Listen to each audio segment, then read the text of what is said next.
Welcome to the class on Taoism and its applications. My name is Misha Gusev and I teach this class at the California Institute for Human Science. The purpose of this video is to give you a very short overview of each session covered in the class. Today's session is on Tao Te Ching. Tao Te Ching is a core book of Taoist philosophy and wisdom. The exact origin of the book is not known for a fact, but is attributed to an ancient sage by the name of Lao Tzu. Lao Tzu is a legendary figure, but he is also a very simple man who worked for an imperial government as a bookkeeper or keeper of an imperial archive somewhere in one of the provinces in ancient China. Lao Tzu never intended on writing this book. In fact, he was at some point planning to leave his job and his city altogether and retreat into the mountains from the society.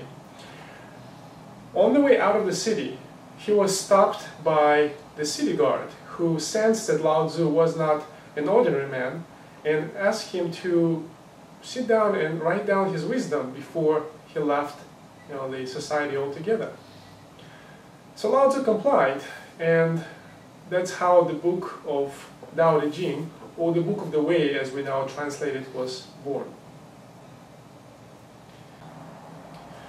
Lao Tzu is a very curious figure in many regards.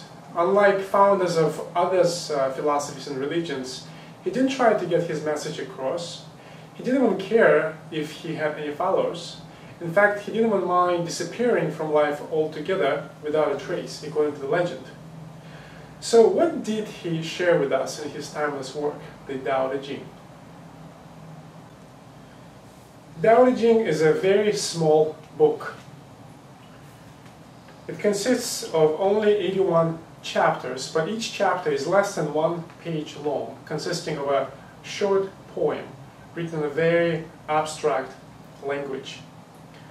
Houston Smith, who is an authority on the world of religions, once commented on Tao Te Ching, saying that it's a very unusual book, because on one hand it may take one only 1 hour to finish reading it.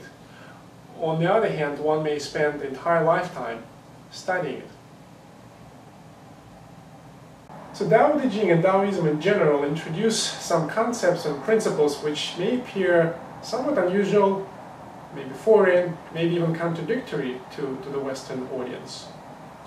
As you read through the book, you can quickly see certain themes emerging, such as the theme of balance and harmony, kind of a concept of non-doing, or kind of concept freedom from moral categories, such as there is no right or wrong, according to Lao Tzu, etc.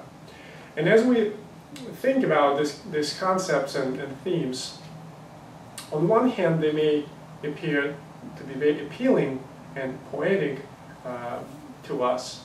On the other hand, one may make an argument that they're not really grounded in the reality of daily living the way we know it.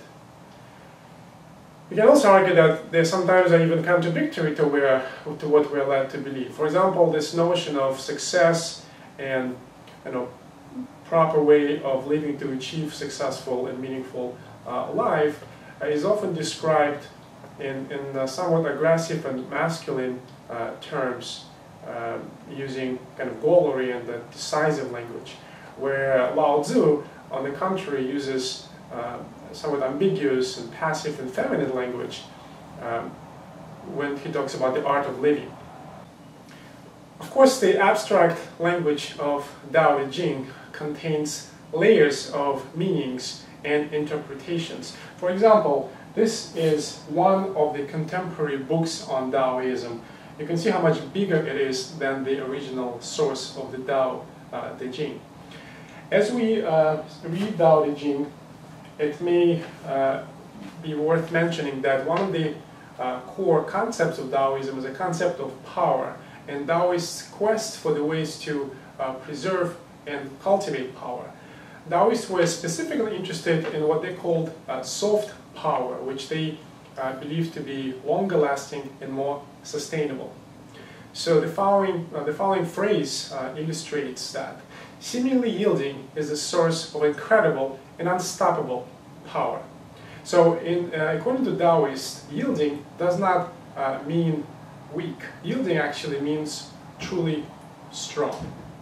So as we read Tao Te Ching, it may be worth keeping the concept of power in mind and contemplate on the mechanics of the soft power which Tao Te Ching implicitly conveys to us. Thank you very much for your time and interest.